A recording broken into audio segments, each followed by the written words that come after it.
Thanks everybody for being here this morning. I see so many friends from so many different places. It's wonderful that you're here.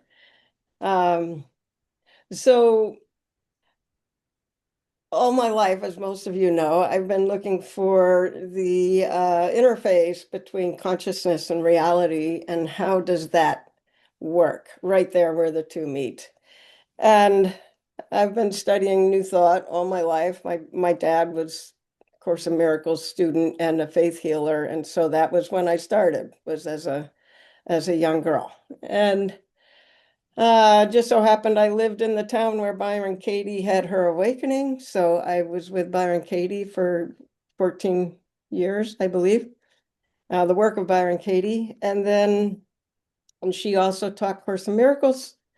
And then Marianne Williamson, I was in the LA area. She always gave her talks in LA. I became a certified miracle-minded coach with Marianne. And in the meantime, I'm following a scientific thread also because I want to understand how these two meet. And studied Carl Jung and uh, Nassim Haramein with his Resonance Foundation. It's currently the International Space Federation, ISF.com, if you want to go there. Still fabulous work. He's a scientist that's way ahead of most other physicists. And in Nassim's science, I actually found a place, a large interface where the mind and the material world interface with each other and affect each other on a large scale. But I didn't get very much as far as instruction on how to work that thing. I mean, just because I now have the proof on on how thoughts can actually move material matter and change material matter. Because with Nassim, what he shows is how it's true that we are all vibration, that all of us are nothing but vibration. And as these vibrations cross each other, it's hard to do this on Zoom. My hands are doing things here. Um, as the vibrations cross each other, they set up what's called interference patterns. And those interference patterns create sacred geometry and all these other things. But they also create what in physics is called a standing wave. And that's a very special kind of waveform. And that's what we are. We are waveforms that stay pretty steady. But with consciousness, with the fact that we are wave and frequency, when we send a thought into space, it actually has physical effects on the tiny, tiny, tiny little things that we are made up of called planks. So these planks are affected by our thought, sort of like a boat going over the surface of water. Thank you, Langdon, for that wonderful seed. It was perfect. When a boat goes over the top of the water, you can see little whirlpools and things at the back of the boat, even small, like a canoe. You can see it around the top of the paddle. You get little whirlpools where the paddle moves through the water. Or if you're on a great big ship, you'll see tons of whirlpools. Also, what we call vortexes in the vibrational world. So those two phenomena are very similar. And so that's what happens when our thought goes through the planks that make us up. And they make up everything in the physical world. So they affect everything in the physical world. So what we think really does make a difference in our lives and how we think. But it took me until a year ago, November, to find somebody who could put together the how we can do this intentionally. This guy's program is called Magnetic Mind, and his name is Chris Duncan. And I've been studying him ever since I found him. He's got a very, very, very good process. And one of the things I absolutely love about him is he says over and over, this is not my work. This is a sum of all kinds of people's work. And he's just distributing it to others who want to understand it. So we have full license to make it our own. He said he knows that we all come to him with our own basket, right? And our basket's going to be filled with different items than anyone else's basket. So we're each going to come up with our own form of how to do this. So I am just getting started in talking about and hopefully being able to put words around what I've been learning with Chris Duncan. My own program, I'm calling it Deliberate Daydreaming with an ING. I have an incomplete website that I already published. I don't know why it shouldn't be published yet, but it's called deliberatedaydreaming.com. So the basis of what Chris Duncan talks about is when we dream something that we would love to have, when it's a true choice to our soul, and we feel the emotion of being there in the future at some point in time. So through daydreaming, getting that emotion, and we can feel how wonderful it would be if we had that. We can then bring that back, that emotion, that wisdom from the daydream. And while we're in the emotion of what we would love to have in our lives, we ask our future self, we refer to the future self who successfully achieved this, and we say, what did you do today to get where you are? That's the question. What did you do today to get where you are? And you always get a little assignment. Sometimes they're big, sometimes they're little, but they're always the next step. And what's so beautiful and freeing for me in this system is I don't have to come up with a plan. I get to do the incredible daydreaming that I've always been accused of all my life as an accusation. Stop dreaming, get real. It was like, oh, my daydreams feel every bit as real as my current life. Who says they're not real? People say their memories are real. You can't talk people out of a memory if they don't want to let it go. It's real. So what makes my future memories unreal? Well, they're just as real as my past memories. So what most of us have learned in this society is to learn from our experience. And that's very helpful, right? I mean, there are a lot of good reasons to learn from our experience in many ways. But when it comes to trying to build our future, that would be a time to learn from our future and to reference with our successful future self and bring that information back to today. So that's to me what deliberate daydreaming is. And you do this process each morning. And the very first thing that you really have to do, and for me, one of the hardest things to do, was to come up with and write down what would I love in my life.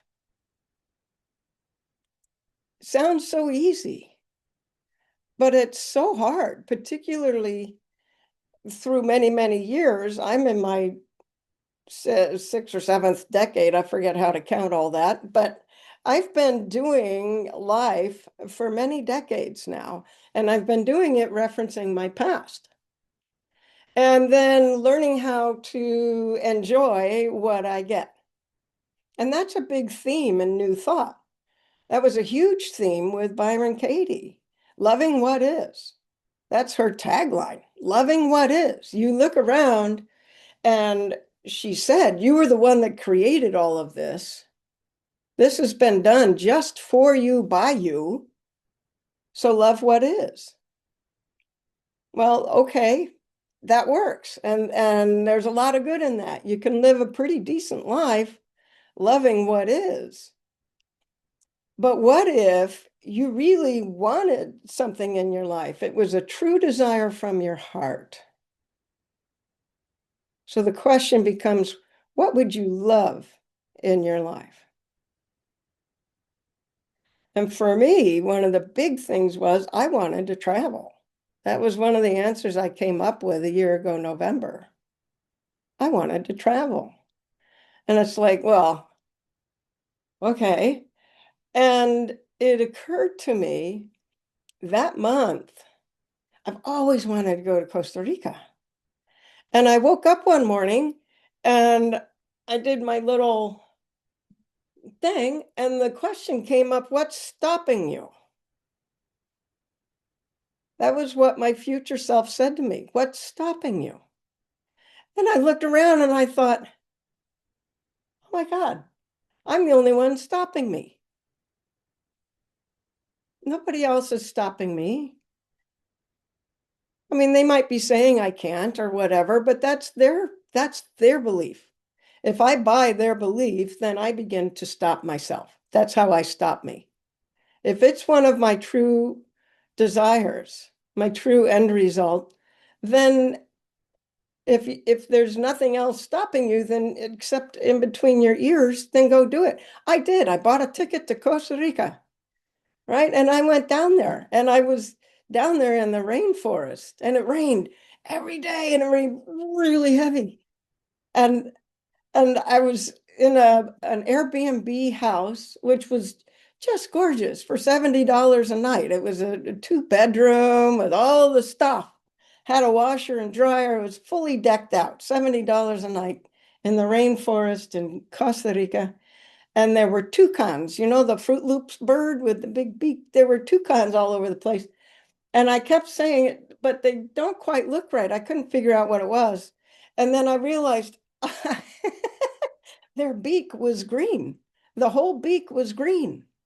All my life, I thought their beak had colored stripes on it because Fruit Loops were my only toucan that I had been aware of. I just laughed my ass off, right? I was like, oh, wow. I was an 8-year-old looking at these birds. And my 8-year-old was going, that can't be a toucan because the beak is all green, right? And so I got home from Costa Rica. I went to Mexico and I went to this beautiful little town. And I bought a condo in that town. I fell in love with the town. I bought a condo in that town and I just absolutely love this little spot in Mexico. And I'm taking Spanish and learning Spanish. Who says I can't learn Spanish?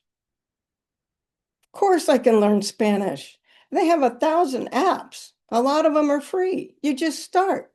You just start, and then you go down and you try your Spanish, and oh my God, these people are so loving. They just look at you very kindly. Some of them, a little sad. Some of them are trying not to laugh at you, but they help, and they're very helpful, and they like it that you're trying to speak their language. They appreciate that, and they'll help you. And so I went down to Mexico and then so to buy the condo, Mexico, one of the things I like about it is their slow time thing. Um, it took me 6 months to buy the condo cash. Could you imagine? That's called Mexican time. But I did get the condo.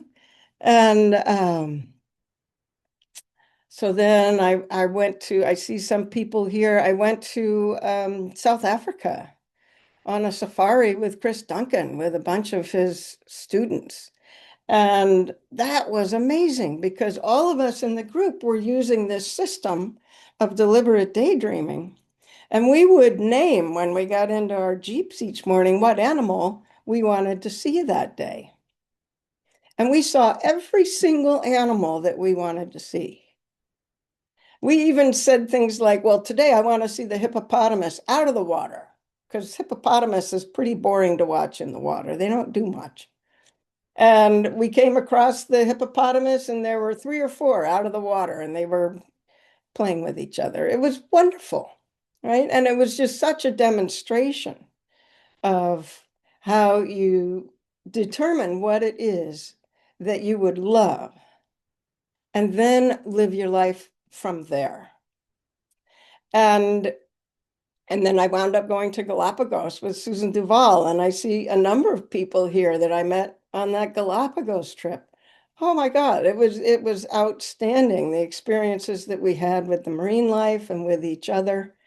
And my older sister accompanied me on that trip, and it was just such a joy and a privilege to spend that time with her. So, in fact, I traveled so much last year that I think my travel itch isn't itching right now, which is a whole new place for me to be, right? That's a whole new thought that I really enjoyed all of my travel. And right now, what I'm itching to do is to share this process with other people. Because whenever I set, and we call them choices, not goals, because a goal represents the end of the line. So you're not going to ever take yourself to the end of the line. So as long as you're setting goals, it's very hard to achieve them. The subconscious mind won't let you get that last step. It's one reason so many of us get so close and then we throw our hands up and say, oh, I can't do this, right? So we call them choices. Every time I made a choice and I did my deliberate daydreaming on that choice, it was like a hot knife through butter until all of a sudden, boom, I was there. And there are a couple of things about this choice. You may want to take notes here. The choice, you cannot have anyone else in your choice. So and this comes up mainly with relationships, right? I want a wonderful, loving relationship. Well, that's beautiful. Go for it. But if you say, I want a beautiful, loving relationship with a particular person, then you're trying to determine their behavior. You're trying to determine their life. So that is not going to manifest because they're independent and they can do anything that they want to do. So if you really have a wonderful, loving relationship, why do you even care if it's with this particular person? There might be a better person out there to have a wonderful, loving relationship with you. If that person doesn't fit the bill, then find a wonderful, loving relationship. It was a whole new idea for me. It sort of equated to Marianne Williamson saying, if you want the perfect person, write down all of their attributes. Write down all of the attributes of who you're looking for, and then be that person, and you'll attract someone like that. It's the same kind of idea, but you can't make somebody else fit into your mold. So that to me is one of the biggest lessons. And so what I would like you to do, I'm sure all of you that are listening are thinking right now about what would be that one thing that you would love in your life right now. What would you love in your life? And go ahead and write that down because we're going to be doing a process during the meditation that's going to be very helpful to get you on your way there. So one of the things that I found fascinating was the way that Chris Duncan describes the three minds. We're all familiar with the three minds, the conscious mind, the subconscious mind, and the superconscious. He calls the subconscious mind the unconscious mind because he doesn't want to give that inference of the subconscious being under or below or less important than either of the other two. So the three of these minds, we all have access to all three of them, have to work together. They have to all be pulling the cart in the same direction if you're going to achieve this thing that you want in your life. And the role of the conscious mind, the self-aware mind, is to come up with the choices. I want to do this. Oh my God, I would so love it if I could travel. That was mine. If I could just travel and just be gone all the time. I love the airports. I love the airplanes. That's my happy place. As long as I'm moving and going, I'm fine. So that's my self-conscious mind. My subconscious mind, my unconscious, its entire purpose is to keep us alive. That's it. And you can call it safe. But the unconscious is the one that beats our heart. It takes care of all of our bodily functions. That's the first thing that it does. It's also the one that creates habits. Like when you were a youngster learning how to drive, you had to think in your conscious mind about, oh, now I use the blinker, now I hit the pedal, now I do. Well, you don't think about those things anymore. That's all automatic. That's the unconscious mind. The unconscious mind is only here to keep us alive. The superconscious mind is, we all know it's, I like to call it the field of infinite possibility. Some of us may call it, there are 1,000 names for it, but I like to call it the field. And in the field, all things are there because it's the field of, it's the state of matter before it becomes the vibrations that become the thing. That's what the field is. It's the state of matter before it becomes the vibrations that make it a thing. Now, it doesn't judge at all. The superconscious mind just says yes. Whatever it is that you're focusing on, the superconscious mind will give it to you. Here's the rub. The unconscious mind, it's in the middle between this creative, oh, I want to do these things, and the yes that's in the field. The unconscious mind defines safe as being something that you've already lived through. Doesn't matter if it hurt or not, doesn't matter if it was pleasant. If you've survived it, including child abuse, including beatings, if you have survived it, and if you're alive right now, you've survived it. If you've survived it, your unconscious mind calls it safe. This is why so many of us have repeating patterns that are not comfortable, they're not good, they're not fun, and they're not what we want. And yet we repeat these things over and over and over again.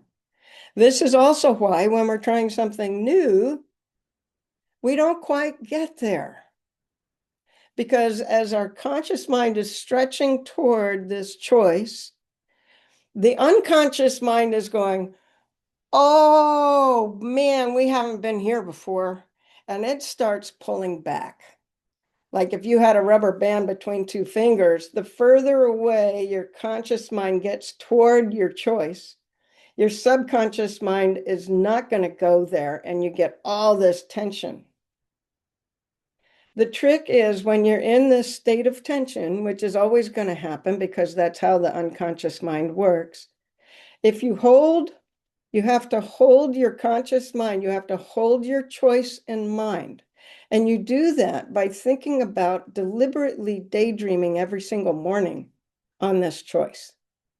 You do your deliberate daydream every morning and you hold it still. Slowly, the unconscious mind will relieve the tension because tension will always relieve itself one way or the other. If you give up on your choice, then you'll go right back to where you were before and you'll repeat your old patterns, and tomorrow will be just like today. This is where we've all been for a very, very long time. This is how our society set us up. And it's not our fault. It's not a matter of being right or wrong. But just remember this tension thing. The first thing we do, we set our goal, right? Or we set our choice. I've been such a goal setter all my life. I still sometimes call it a goal, but I make my choice. I want to travel. When I bought those tickets for Costa Rica, which was my first trip that I took on my own solo, and I just bought the tickets and went like 10 days after I bought the tickets. The tension during those 10 days, my heart was just, oh, what am I doing? I'm going to get beat up by gauchos somewhere on the highway. I don't know what I'm doing, blah, blah, blah, blah, blah, blah, blah. But my conscious mind was going, I can't wait to get to the rainforest. I'd see all of the plants and all of the birds, and oh my God, the birds were amazing in the rainforest. I'll tell you what. So were the ants. I fell in love with the ants. Have you heard of leafcutter ants? These ants, they're big and they're in some of the Walt Disney movies, but they literally cut leaves that are 2 or 3 times bigger than them. They cut a piece out and they take it back to their anthill. Well, these leafcutter ants were all over in this particular town that I was in. And I absolutely loved them. I have way too many little videos of me, you know, taking videos of the leafcutter ants. They make little highways that go for ages. And when you get to their anthill, it can be 5 or 6 feet tall. I mean, these guys are very industrious ants. All right. So anyway, I had all the tension of, oh my God, what am I doing? What if I have a car accident? I rented a car to get into the rainforest. I wasn't with a tour group. I didn't know anybody in Costa Rica. I didn't even know where Costa Rica was. I just always knew I wanted to go there. I had to look at a map to find out where I was going. So I went. And by holding this trip here, the subconscious mind came forward. And once I was on the trip, I felt very safe. I couldn't speak Spanish at all at this point. I had just started learning Spanish on an app weeks before. So there wasn't a bit of Spanish going on here. And but the people there in Costa Rica, I did pick a town that had a big expat community, so I ran into some English speakers, and it's always nice to be able to speak your own language from time to time. So, so you hold on to your end result, the emotion of the end result, and the subconscious will come. It will catch up, and then once you've done it, the next one's easy. When I went to Mexico 2 or 3 weeks after I got home from Costa Rica, hey, I got this covered. I know how to do this, right? I went down to Mexico. Um, Sometimes when you have a bigger goal than just taking a trip somewhere, when you have a big something that you want to accomplish in your life, you'll be getting close, and then all of these beliefs come up. I'm not good enough. I don't deserve this. I'm not doing it perfectly. There's a whole list of these things that we take on as we are in our infant stage is when these actually come in. And these have been very useful to us when we were an infant, where we were born as pure creative spirit, but we had to individuate ourselves in order to have a human experience. So these, I'm not good enough, I'm not worthy, I'm not smart enough, all of that is how we individuated ourselves from the rest of creation. And that's how we got our personality. So every single one of us has these. Don't let anybody fool you. They've all got them. And as these come up, there is something called the recode that Chris Duncan shared, and that's what we're going to do for our meditation today. We're going to do a recode, and that's why I want you to actually have a choice in mind. What is it that you've been wanting to do all your life, and you get so close and then you back away from it? Because in this recode, what we do is we hook up with your superconscious up in the field where there's no judgment, in the field where the only thing is yes. Well, up in that field, there's been all kinds of research and things like this. We're born into this world with 7 generations of trauma through our ancestral lines. So even though our particular lifetime, this time, may have been wonderful, our subconscious is still carrying this ancestral trauma. Or it could be that our lifetime this time was no cakewalk, and that trauma took place in this lifetime. So in the recode, I don't know, or do you? Your part during the recode is just to sit and just allow our consciousnesses, what is that word? Conscious eye? Is it Latin? Um, allow our consciousnesses to meet in the field. And I'll give certain commands, and I do this silently. Um, I hope you guys trust me that I'm not going to be giving bad commands. But I give commands to the subconscious, the superconscious, and I ask it to go back and to notice all of the events all the way back through 7 generations that lead you to the resistance that you've personally been coming up against as you go for your choice. Because we all have these choices. We're all trying to grow and become a better person and all of these things in our lives. But we run into resistance. And so through this recode, that resistance, without you having to go back through the trauma, you don't even have to know what it is. It just blew me away the first time I went through this, and I could feel the release. And it was like, whoa. And I still don't know where that trauma took place, whose it was, what generation it was. I don't need to know any of that. And you don't need to know about yours either. All we're doing is we're just cutting the ties of that trauma that have been holding you back. So that's called the recode. And that's one of the things that really sets magnetic mind apart from anything that I've ever studied before. And then, so then tomorrow morning, if you do your deliberate daydreaming and you ask your future self, what did you do today to get to where you are? You'll get your instruction and you just take it. You've got to take action. When you get that instruction each morning, you need to do what it says. When I was talking to my traveler back in November, and it was a year ago, November, and I said, how did you get to Costa Rica? And the instruction was, I bought a ticket. Now you would think that's pretty obvious, but it was like I hadn't even considered that that would be a starting point. But that was what I did that day. And then the next day, what else did you do?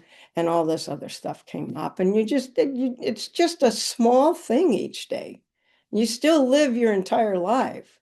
You still love the ones you love, nothing big. So, any questions?